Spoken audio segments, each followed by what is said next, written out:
আসসালামু আলাইকুম। ঢাকা ক্যাপিটালস এর অবস্থা খুবই ভয়াবহ। গতবারে তারা যে কোচকে দলে নিয়েছিল তিনি হচ্ছিলেন আমাদের খালেদ মাহমুদ সুজন। তিনি একটা ম্যাচে জয়লাভ পেয়েছিলেন গতবার। আমরা দোষারোপ তাকেই বেশি দিয়েছি ক্রিকেটারদের চেয়ে, এবং দলের পারফরমেন্স যতই খারাপ হয়েছে ততই খালেদ মাহমুদ সুজন কথা শুনেছেন। এবারে তাদের দলের প্রধান কোচ টবি রেডফোর্ড তিনি প্রধান কোচের দায়িত্ব পালন করছিলেন। তিনি অলরেডি ঢাকা ছেড়ে দেওয়ার সিদ্ধান্ত নিয়েছেন। কারণ হচ্ছে তিনি অন্য একটা ফ্র্যাঞ্চাইজি লিগে ব্যাটিং কোচের দায়িত্ব পেয়েছেন। তাই বাংলাদেশ এবং প্রিমিয়ার লিগ বিপিএল ছেড়ে ঢাকা ক্যাপিটালসকে ছেড়ে তিনি চলে যাচ্ছেন। এই খবরটা যতটাই দুঃখজনক আমার কাছে মনে হচ্ছে একেবারে আনপ্রফেশনালিজম। কারণ হচ্ছে একটা টিমের মাঝপথে রেখে কখনোই তারা যেতে পারেন না। ম্যাচের আরো এবারে টুর্নামেন্টে ঢাকা ক্যাপিটালসের আরো 2টা ম্যাচ বাকি রয়েছে। 8টা ম্যাচে তারা 2টা ম্যাচ জিতেছে এবং তারা 6টা ম্যাচে হেরে গেছে। তাদের পয়েন্ট হচ্ছে 4। আগামী যে আপকামিং 2টা ম্যাচ রয়েছে তাদের জন্য খুবই খুবই গুরুত্বপূর্ণ 2টা ম্যাচ।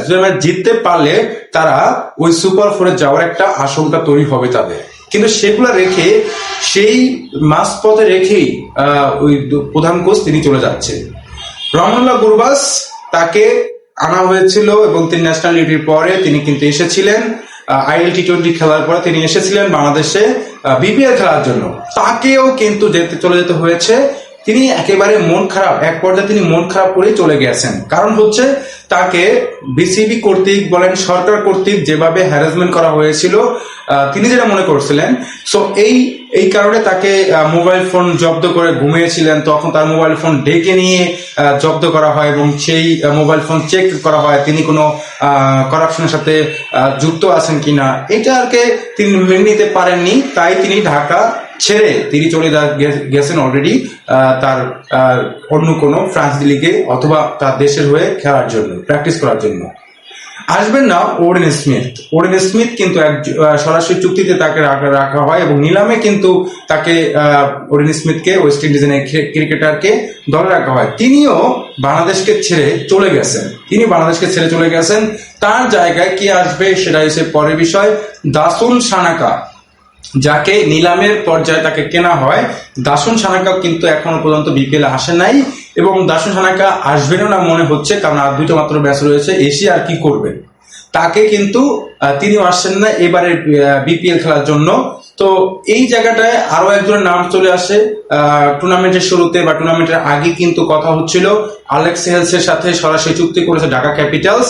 সেই জায়গাটিতে কিন্তু ঢাকা ক্যাপিটালস এর কে তারা বলেছিল আসবেন, কিন্তু তাকে কিন্তু পরবর্তীতে আসা হয়নি এবং তিনি আসছেন না এবারের বিপিএল খেলতে। তাহলে ঢাকা ক্যাপিটালস এর যে অবস্থাটা দাঁড়ালো, তারা কিন্তু খুবই ভয়াবহ বিপদের মধ্যেই রয়েছে। ঢাকা ক্যাপিটালস এর প্রধান কোচ চলে যাওয়া রহমানুল্লাহ গুরবাজকে আনা হয়েছিল, তিনিও চলে গেলেন। ওরেন স্মিথ আসবেন না, সানাকা আসবেন না, আলেক্স হেলস আসবেন না। ঢাকা ক্যাপিটালস এর এই যে আসা যাওয়ার সমস্যার কারণে কিন্তু তারা ব্যাকফুটে রয়েছে।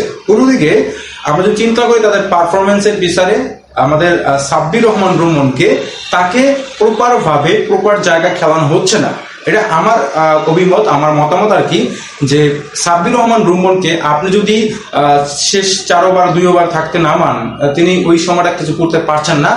আমি মনে করি তিনি যদি টপ অর্ডারে খেলতেন, নাম্বার 3 বা নাম্বার 4 এসে খেলতেন, তাহলে তিনি ভালো করতেন, তিনি যথেষ্ট সময় পেতেন, তিনি ভালো করবেন। এই যে জায়গাটা যে সমস্যাটা হয়েছে ঢাকা ক্যাপিটালসের, এই কারণে মূলত তারা এই পয়েন্ট টেবিলে এখন পর্যন্ত 5 নাম্বার রয়েছে এবং কোনো মতে তারা সুপার 4-এ খেলার জন্য অথবা প্লে অফসে খেলার জন্য যে যোগ্যতাটুকু প্রয়োজন, আর 4 পয়েন্ট হলে তারা ওই রাজশাহী ওয়ারিয়ার্সকে ধরবে। বাট তাদের রান রেটের ব্যাপার আছে, এখানে তাদেরও ম্যাচ হারতে হবে, আরো অনেক জটিলতা রয়েছে। ঢাকা ক্যাপিটালসের অবস্থা মনে হচ্ছে এবারে বিপিএল এ তারা এবার প্লে অফসটা খেলতে পারছে না। আর ঢাকা ক্যাপিটালসের ক্যাপ্টেন মোহাম্মদ মিথুন তিনিও রয়েছেন, সেই ভালো পারফর্ম করতে পারছেন না। আরো যারা বিদেশি ছিলেন তারাও কিন্তু আসছেন যাচ্ছেন। এই অবস্থা থাকলে ঢাকা ক্যাপিটালসের পারফরমেন্সটা হয়নি। গত ম্যাচে লাস্ট ম্যাচে তাসকিন আহমেদ খেলেন নাই, সাইফ হাসান তিনি জাতীয় দলের একজন নির্ভরযোগ্য ব্যাটসম্যান এবং তার অটো চয়েস হিসেবে কিন্তু এবারে টি-20 ওয়ার্ল্ড কাপের স্কোয়াড রাখা হয়েছিল এবং তিনি এবার পারফরমেন্স কিন্তু ভালো কিছু করতে পারেন নাই, একটা ম্যাচে তিনি ভালো খেলতে পারেন নাই। এই জায়গাটিতে সাইফ হাসান ব্যর্থ হয়েছেন। তারপরে আরো একটা কথা বলা যায় নাসির হোসেনের কথা। নাসির হোসেন মোটামুটি ভালো করছেন, একটা ইনিংসে তিনি 90+ স্কোর করেছেন, আরো কন্ট্রিবিউট করছেন, বোলিং এ কন্ট্রিবিউট করছেন, তার পারফরমেন্স ওভারঅল ভালো। শামীম হোসেন পাটোয়ারি তিনি কিন্তু যথেষ্ট ভালো করছিলেন, মোটামুটি জায়গাটিতে তাকে ভালো করেছিলেন। এই দলটাতে কিন্তু ভালো পারফর্মার রয়েছে, তাদেরকে খেলিয়ে তাদের ওই পারফরমেন্সটাকে বের করে নিয়ে আসতে পারছেন না কোচ এবং তার ঢাকা ক্যাপিটালস এর ম্যানেজমেন্ট। আপনার কি মনে হচ্ছে এই যে টিম ম্যানেজ, এই যে ঝামেলাটুকু হচ্ছে, যে ঝামেলাটুকু ঢাকা ক্যাপিটালস এর প্রবলেম হচ্ছে, তারা পয়েন্ট টেবিলে এখন নাম্বার 5 নাম্বার রয়েছে 4 পয়েন্ট নিয়ে।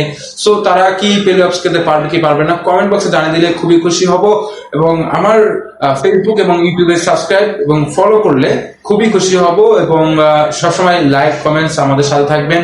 আর আপনাদের জন্যই আমি কষ্ট করে ভিডিও বানাচ্ছি, ভিডিওটা দেখবেন সম্পূর্ণরূপে, তার জন্য অনুরোধ রইল। পরের ভিডিওর আমন্ত্রণ জানিয়ে আজকে বিদায় নিচ্ছি। সবাই ভালো থাকবেন, সুস্থ থাকবেন, আল্লাহ হাফেজ।